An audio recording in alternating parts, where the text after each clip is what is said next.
Halo Pet Never Pet, kembali lagi saya Dr. Hewan Fauzi Roman. Hari ini kita kedatangan klien membawa pasien kucing. Sepertinya nih kucing stray, dia agak mengalami bengkak pada perut. Setelah saya periksa ternyata dia mengalami hernia, jenis kelamin betina, kucing domestik. Untuk penanganan awal seperti biasa saya melakukan observasi dan palpasi perabaan pada bagian hernianya. Anda cukup besar, kasihan, kita coba tangani, mudah-mudahan bisa teratasi dan cepat pulih kembali ya. Ini kucingnya jenis kelamin betina, hernianya sebelah sini. Ini kita udah melakukan pencukuran untuk rambutnya, jadi agak besar. Nah, ini penanganan hernia hanya satu cara ya, yaitu dengan pembedahan. Nah, sebelum dibedah kita timbang dulu berat badannya berapa. Coba ya. Angkat dulu sebentar.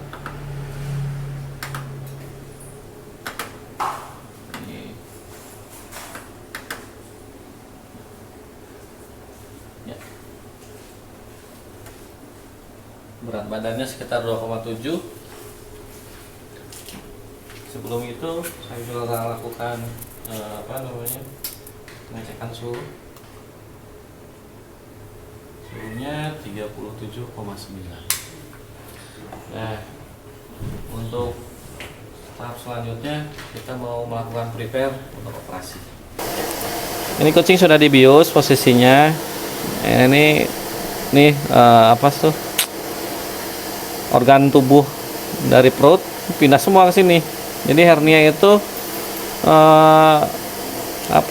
kebocoran dari dinding perut keluar. Jadi ini posisi organ tubuh ini isinya usus semua. Ini diantara ada kutu juga nih. Nah, yang namanya kucing ini ya, kucing liar. Ada di antara kulit dengan daging atau muskulus. Jadi dia bukan di tempat seharusnya. Jadi menggelambir, harusnya dia di sini, di dalam sini. Ya, ininya malah kosong tuh. Nah, ini rencananya mengembalikan usus ini ke ruangan perut, dan habis itu kita tutup lubang yang menyebabkan dia keluar. Ini dalam posisi begini, posisi terlentang begini. Nah, rencananya yang akan di incisi ya, atau disayat gitu. Biasanya kita tandain kalau di sini biar membantu supaya nggak terlalu kemana-mana. Kita sini ya. Nah, ini mohon maaf kalau untuk proses operasinya saya tidak akan memperlihatkan. Nanti saya akan memperlihatkan setelah terjadinya proses operasi, memposisikan usus ke dalam perut, dan setelah dijahit nanti kita perlihatkan hasilnya ya. Nah, ini sudah kita lakukan operasi. Sekarang kita bisa lihat ini usus yang tadi melendung sini udah masuk ke dalam. Ini sisa dari karena mungkin sudah terlalu lama. Ini jadi kulitnya kayak melar gitu ya. Ini butuh waktu, nanti beberapa saat, mungkin 1 bulan, si ininya akan stabil lagi ya. Paling untuk penanganan sampai di sini. Mudah-mudahan cepat pulih. Tunggu sebentar.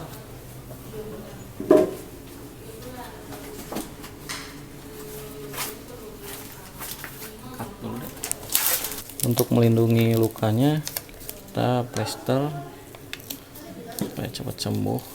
Kita gunakan plester yang ada iodinnya ya. Mudah-mudahan cepat sembuhnya.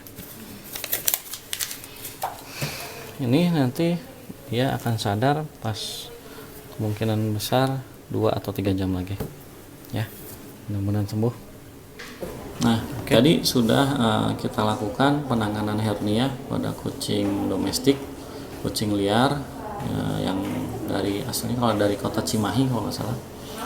Nah, si hernia ini seperti tadi saya bilang itu kejadian penempatan organ yang tidak semestinya di tempatnya gitu ya. Seharusnya dia di ruang abdomen, di ruang dalam perut, dia pindah posisinya di daerah kulit dan daging. Jadi di antara kulit dan daging, di subkutan, di kulit ya.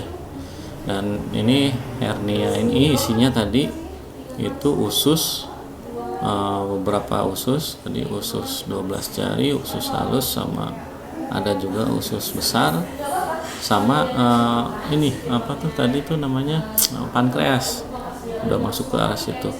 Kemungkinan besar ini lama. Penyebab hernia itu ada 2 yang saya tahu, itu memang dari segi genetik. Waktu kecil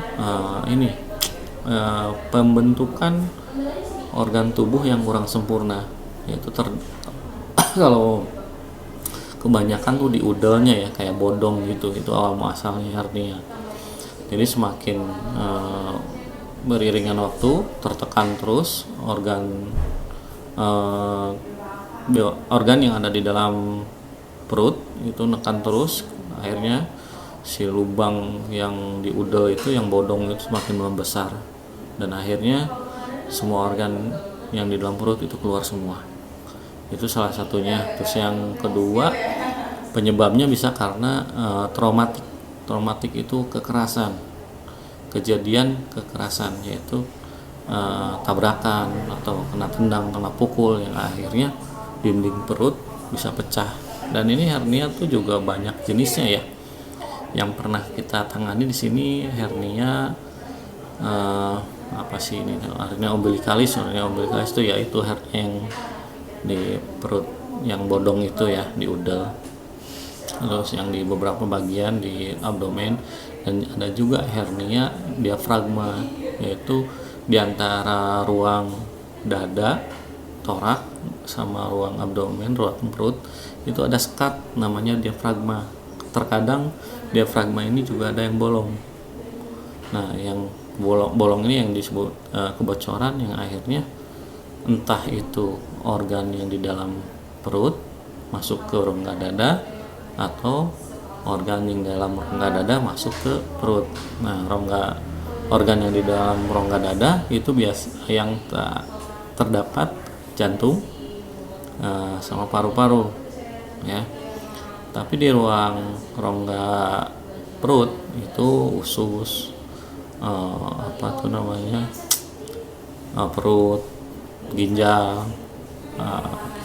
liver, hati, pankreas, terus vesika urinari yang seperti itu. Nah, ini ya, tapi kebanyakan hernia pada asalnya itu sih sebetulnya bentuk cairan dulu yang masuk, diikuti lemak penggantung, baru organ kalau sudah lubangnya sudah besar. Nah, bagaimana pencegahan hernia pada kucing semuanya yang di rumah supaya tidak terjadi hernia? Kucingnya satu, kawin atau breeding pada kucing itu di program ya, minimal indukannya umur 1 tahun supaya tidak terjadi gagal pembentukan organ di tubuh anaknya. Terus perkawinan juga harus selektif, jangan asal-asalan. Misalkan ibu sama anak atau saudara itu kan sebetulnya harus dihindari karena bisa menimbulkan cacat pembentukan organ, salah satunya hernia, bisa terjadi seperti itu. Terus proses melahirkan itu kita harus hati-hati supaya si tali plasenta itu jangan sampai ketariknya kenceng ya, sampai bentuk udelnya itu jadi bodong. Sebetulnya itu penyebab teknis ya. Terus yang ketiga ya jangan terjadi kekerasan, tindak kekerasan atau bertabrak ya, dihindari seperti itu. Mungkin itu karena penanganan hernia tidak bisa secara pengobatan, setahu saya hanya melalui operasi. Mudah-mudahan bisa sedikit memberi gambaran untuk kondisi hernia. Sehat selalu, sampai jumpa kembali di lain kesempatan. Pet Paper Plate bersama saya Dr. Hewan Fauzi Roman.